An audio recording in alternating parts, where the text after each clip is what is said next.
It is great again to come your way. Another episode, another edition of Books and Financial Review. This is the place where awesome writers meet awesome reader. Today we are meeting an awesome writer. Today we are discussing a book, Against the Odds. It talks about the myth surrounding our technical education in our country. I believe you are interested in this subject because this is a subject that is very controversial, that has hindered a lot of progress in our country. And so if you are watching us, call a friend, call a business owner, join in the discussion. Let's have a beautiful time here with this author. This program is brought to you by Borders Books Cafe. You can locate Borders Books Cafe on the Pantan Road, Shalom Estate Junction. Back Publishers, a tradition of printing excellence. For all your printing, your journals, reports, security papers, is Back Publications.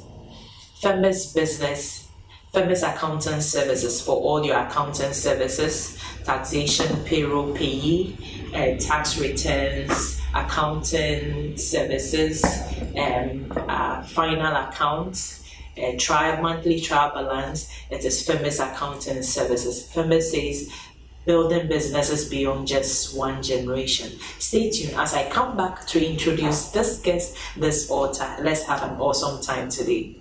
Stay tuned.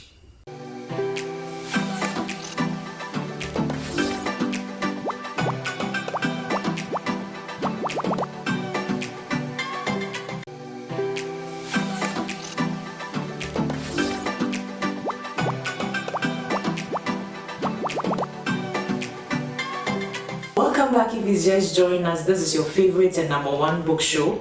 This is the place where we recommend all the great reads for your personal development. This is where we go searching for all the important and books that could help us in our personal development, growing our businesses, or then also as individuals, as our personal development with regards to that. And today with us, we are reviewing this great book, Against the Odds, a book about struggles, failure, growth, and success. And we are graced to have the author of this great book with us. He's going to give us all that is justified in this book today. He's in the person of Mr. Emmanuel E.K. Awume. He's also the CEO of Cecil Ventures, and he has some sessions of coffee session, which we call it Cecil Entrepreneurial Coffee Session. Okay. Yeah. Okay. So you just heard Mr. Awume. So let's go straight to the point. That's a great book. Yes. I've read it, and I think this will be, if we allow ourselves, this will be very impactful. I mean, in our society and the whole country's economic development. With regards to that. Yes. And I say before we start the interview, congratulations for coming up with this great book, Against the Odds. And what's the motivation behind this book? Right. The motivation behind the book Against the Odds stemmed from the fact that all my lifespan till now, and all my educational path till now, my business path till now has been working against the odds. Now, why against the odds? It's because all the odds that came my way, by the grace of God, I was able to find a way out of the odds and keep proceeding in life, in business, and in education. And so my business has spanned 20 years over. My educational career has spanned through to the university, through the technical vocational training. My business career has also migrated and moving on and counting. And so I felt, having come this far, one of the major challenges most entrepreneurs face are challenges they encounter and cannot come back on the mainstream, but they fall out of business.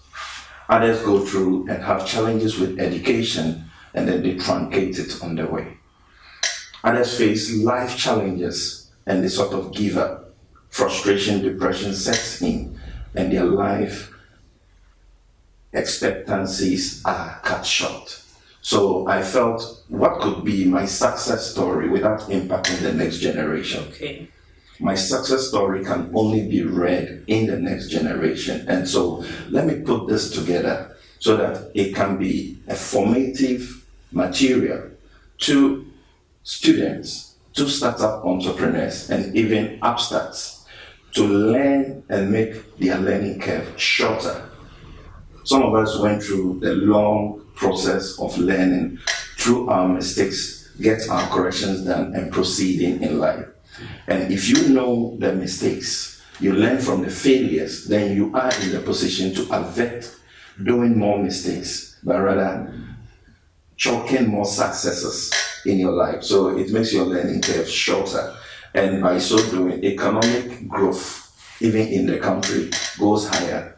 You pay more taxes, government gains from it, our economic development becomes great. Okay, so viewer, we are listening to someone who has a 20 years experience being an entrepreneur, being a business owner. And so if you are watching us call a business owner, or if you have the intention of being a business owner, this is the man you have to listen to. A lot of businesses start up, you said 20 years, yes. 2 years, 5 years, they are gone down the drain. And it's so sad because it is businesses that is able to, employ the capacity. Yeah. You mentioned it, the human capacity, and then make it productive. Exactly. But so without that, the rate of unemployment will be high in our country. Exactly. And we know what that means. Yeah. And so moving away from that, your books talks more about the technical education. Okay. You also mentioned the myths surrounding it. Okay. What is technical education, and what do you think is the myth surrounding it? Good. I think in our society,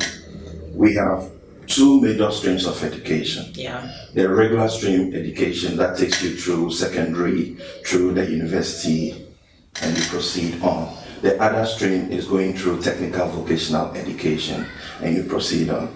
But then society seems to have classified these two streams of education. Now, we also have the informal form of education anyway. Okay, but then when it comes to the academic form of education, we are talking about secondary and then technical.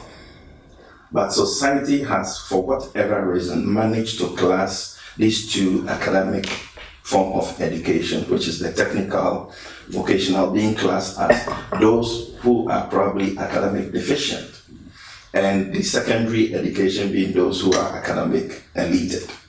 Okay, and so society tends to have this perception to those who want to pursue technical education as probably because of their academic deficiency. That's why that is the option for them.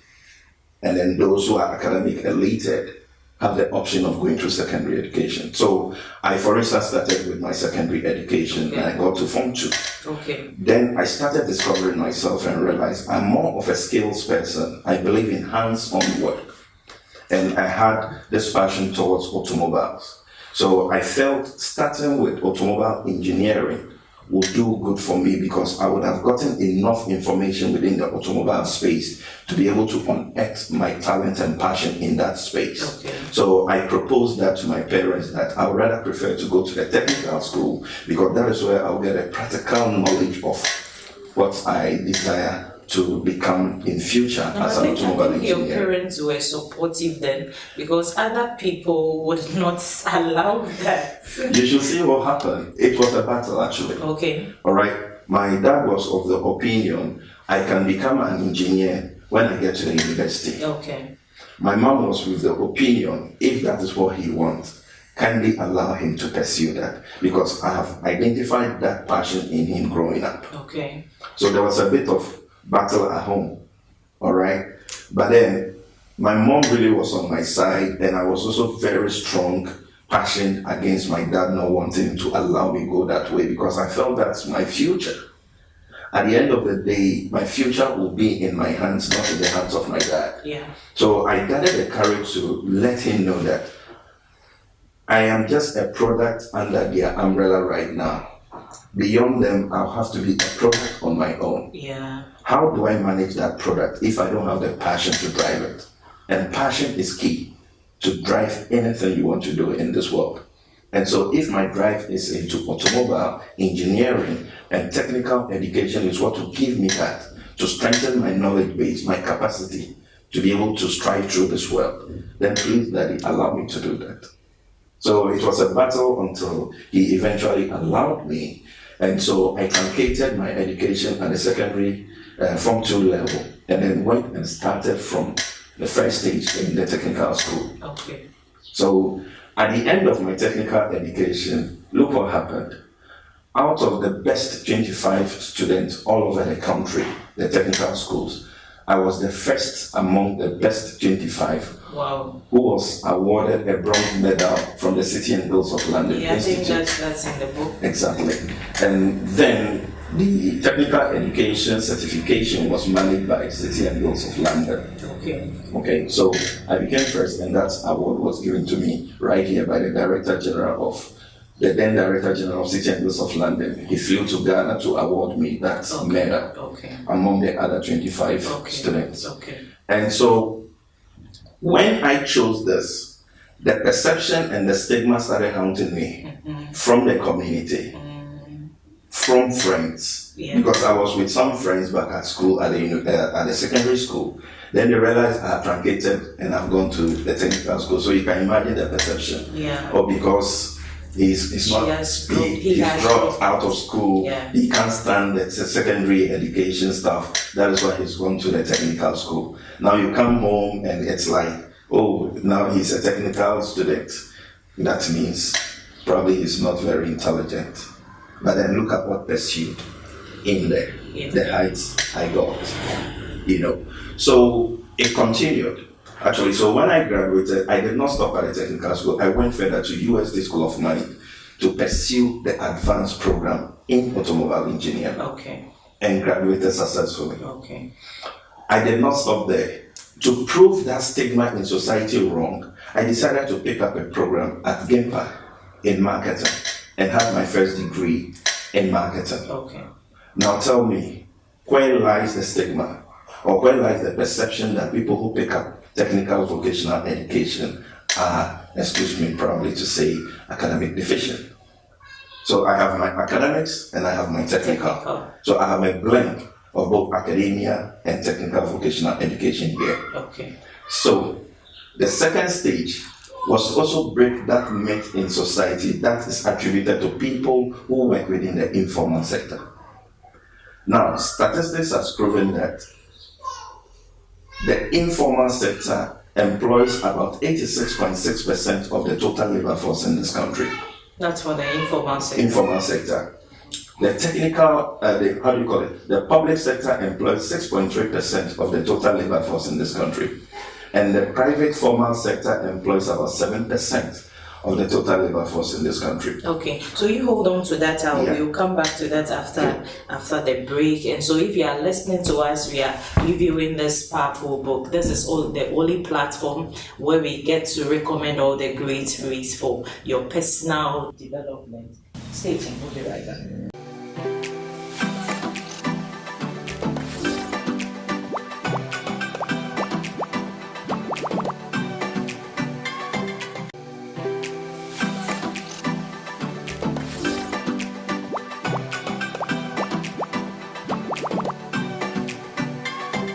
Welcome back. This is Books and Financial Review. This is the place where awesome writers meet awesome readers. Today we are meeting an awesome writer who has been able to, explain and give details to technical education, the myths surrounding it, and how it can impact the economic development of our country. And I believe a lot of us have interest in this area. And so we are going back to Mr. Wume. We ended on, before the break, we ended in the part that how this technical education can impact our society. Yes, you have breaking the odds upon all the myths surrounding it. You've been able to come through with it. And then with the book, you were also very passionate about human capital. How do you think technical education will help to enhance human capital? That will go a long way to have a very positive impact in the economic development of our country. Good. Now, technical education, as has it, grooms you, and you become a product of a skill. A product of a skill. Of a skill. I like that. Good. So once you out from the technical school, you have no problem in terms of getting yourself a job, because you've been skilled with the knowledge of practicality in executing a particular product line that you were trained in. Okay, so you are not waiting for someone to employ you. Exactly. So for instance, I trained in automobile engineering and graduated. So I was ready for the job market, maybe with little supervision, guidance, and then I would be firm on the ground working. Now, since I decided to help break a myth in society, having graduated, I decided to pick up a job within the informal sector. Okay. Why that? Because having seen the statistics, which I earlier on enumerated, having 86.6% of the total labor force working within the informal sector, and having 6.3% working within the public sector, and 7% working within the private formal sector, I realized it gives an indication that there are a lot of job opportunities within the informal sector. Now, then the question goes, why is it informal? It's informal because structures within business operation within that sector are unformalized. Now, what will it take to formalize business structures? It will take an educated person. Okay, someone who has been educated to know how to manage business, how to manage finances within a business, how to handle customers, how to put the right structures in place and having business values and all that. Okay. It will only take such a person to be able to transform an informal section. So what then becomes the essence of my education if I cannot convert it into transforming things in my society? I believe in results rather than making vague statements. So I wanted to make meaning of my education and find out if I've been well educated or not. I can only realize if I've been well educated if I've seen a transformation in something I start doing that gives me different results. So I said, okay, let me pick up a job within the informal sector. Now, having studied the automobile engineering, the usual thing we know about automobile engineers are to fix cars in terms of car maintenance. Now, if I ask anybody right now, how do you maintain your car? The first thing that comes to mind is you taking your car to the mechanic to check if there are any mechanical problems, any electrical problems, and get them fixed. And the routine maintenance of changing your oil filter, checking your battery, and all that. But then I decided to pick up a research to find out what other things goes into automobile maintenance apart from the mechanical, which is largely focused upon here in our jurisdiction. Okay. I discovered that the automobile has been sectioned into three major units. Okay. You have the mechanical units, which is the power systems that drive and carries the automobile along. Okay. But then the automobile doesn't move alone. It moves by someone controlling it, which is the occupants. Okay. So you have the interior setting of the automobile that has been made to secure and provide the comfort and controllability of the vehicle. Okay. Then you have the external unit, which is the body that protects you from accidents and all that. So it ensures your safety and security and also gives the beauty of the car out. Okay. All right. Now, these are all constituents of the automobile that requires care and maintenance. So I decided to research into the other two aspects of the maintenance of the automobile that are not being focused upon in our jurisdiction, which is the exterior and the interior of the automobile, which all falls within automobile engineering. Okay, so my research got me to discover that the exterior and interior care of the automobile goes beyond just washing of the car, right? So I have to begin to research to find out how I can go into that industry. So I discovered car care. as one of the areas that takes care of the interior, exterior care of the car, to supplement the mechanical, to give the vehicle a holistic maintenance schedule. Okay. That can give the vehicle a good resale value at the time of resale.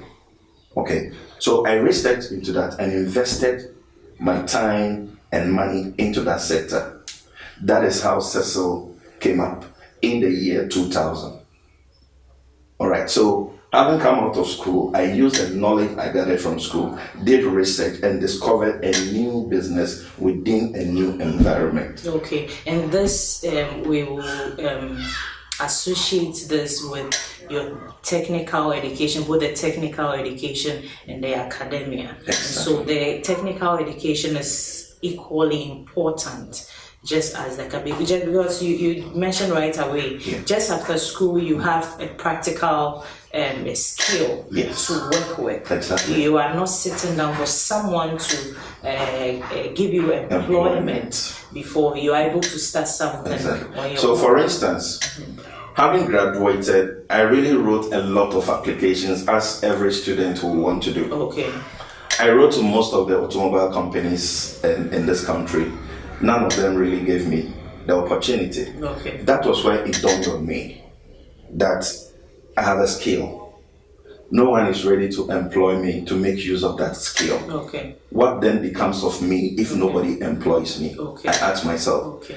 Then I got motivation to the fact that if an international organization, examining organization, have recognized my ability as being an excellent student, then that means there is something more in me that can be unearthed. Okay.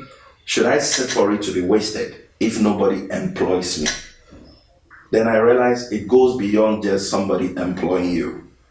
So let me take up the challenge and start something on my own, unearth that hidden talent in me. Okay. Now, trust you me, having established this business, one of the great laurels of this business was for state protocol to engage my services to detail presidential ceremonial vehicles for over a decade.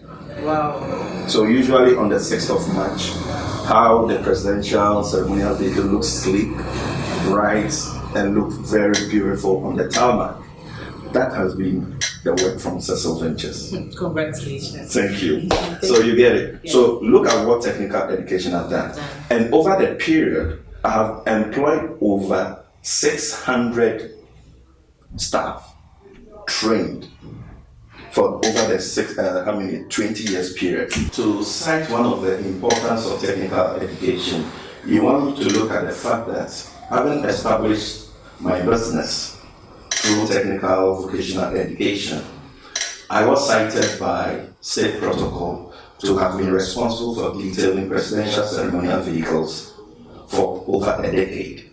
Okay, so usually on the 6th of March, when you see the bright, beautiful ceremonial vehicles of the president on the tarmac, that has been my company's handiwork. Wow. Okay, so this gives credence to the fact that technical vocational education cannot let you down unless you choose not to want to do something with the skill you acquire from there. Okay. Secondly, it also have enabled me employ over 600 staffs across the period of 20 years. Okay.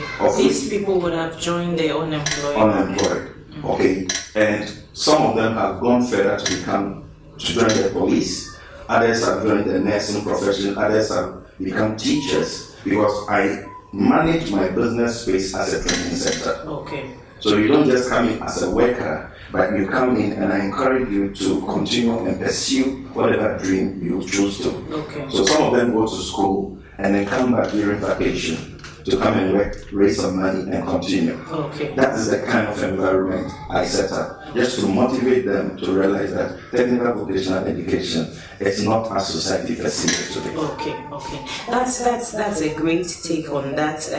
I still congratulate you for coming up with this. I believe, just as you said, over the years you've employed 600 people. You've given them livelihood. These people could have joined the unemployed society, but through technical education, trying to break the odds, go against the odds, you've been able to do this. If you've not had a good read for this month, this is a book I recommend for you, Against the Odds, a book about struggles, failure, growth, and success. I believe you're enjoying the discussion with Mr. Ume. This will not be the last that he's coming here.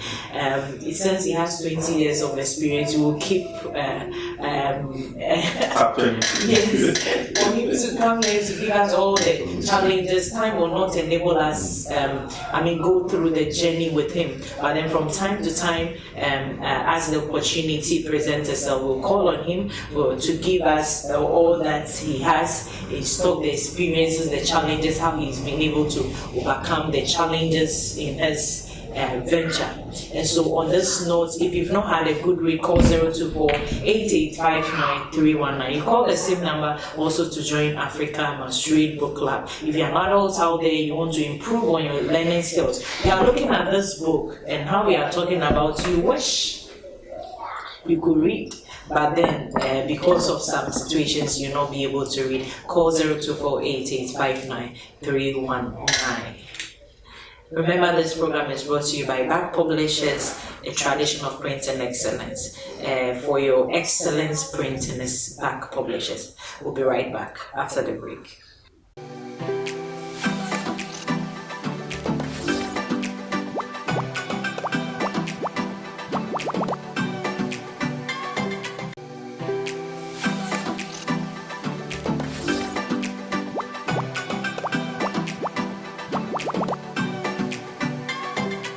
Welcome back. If you just joined us, this is your favorite and number one book show. This is the place where awesome writers meet awesome readers. This is also the place where we discuss important financial matters that as individuals will be able to make informed decisions as far as our finance is concerned, and also as entrepreneurs, business owners, will be able to build sustainable businesses. We are talking to an entrepreneur here who is the CEO of Cecil Ventures, who has 20 years of experience. He's also the author of this great book, Against the Odds. And one thing that runs through this book is the importance of technical education and how this technical education can help in developing human capacity. He mentioned from our previous discussion, before the break, he mentioned that after technical education, you have a skill at hand. You don't have to wait for someone to employ you before you get to be employed. And I think this will go a long way, you agree with me, to help in our community. But there's some myth surrounding technical education. And as we talk to him, if we can clear this myth out, then we can take our own destinies into our own hands. After a technical education, we have some skills to work with, that we don't join the unemployed society. Coming back to you, Mr. Ume, so what advice would you give to people out there, youngsters growing up, who are confused with regards to technical education? Okay. Now, one advice I want to give to the youth coming up is that your destiny lies in your hands. Government can only create the enabling environment for you, but government doesn't have the direct responsibility for your success or failure. Yeah. And so once your destiny lies in your hands, you want to have a skill. And to have a professional skill, technical vocational education is what I would recommend. It does not take anything away from you. I'm a product of technical vocational education, but I pursued and had my university education in addition. This has helped me through my business orientation for over 20 years. Now you can want to look at me and ask me if I have any deficiency in terms of academic knowledge, in terms of technical knowledge, in terms of skill. When you go on my business site, www.cecil.com, and I also have a foundation, which is the Cecil Entrepreneurial Coffee Session, which I have dedicated to use in helping develop the human capital base of entrepreneurs, having had and gone through the ups and downs of entrepreneurship. okay, you will get to realize that there is the myth in society towards technical vocational education. It's wrong. It only leads us into poverty rather than migrating us out of it. So go against that myth. That is why the book has been titled Against the Odds. Secondly, once you have that skill, most of the time, the only available environment where you can employ some of these skills is the informal sector. Okay. However, the informal sector has also been tagged with a myth of an environment where persons probably who have no academic credentials, who has no much to do within the corporate environment, they are those who have to find themselves within the informal sector to work. That is also a myth. You can transform that sector, make it well structured that your business can strive and meet a great standard. For instance, my company has recently been admitted into the International Detailing Association, which is based in US, okay, as a result of standardization and professionalism. Okay, so but then it's an informal sector business. Yeah. All right, so this should let you know that the informal sector remains informal if we don't have learned persons coming in there to help structure that environment. So I rather encourage that a lot of policy guidelines in trying to transform the unemployment situation in our country should be geared and directed towards transforming the informal sector as well as technical vocational education. Then we can create a lot of job opportunities for others who cannot on their own initiative start something to gain employment. Because as we already know, the public sector is limited in employing a lot of graduates. The private formal sector is limited. Meanwhile, universities are churning out over 60,000 graduates every year. So you can look at the equation. All right, so the realistic fact on the ground is that we need skills development, human capital development in the area of skills to help transform the economy of this country.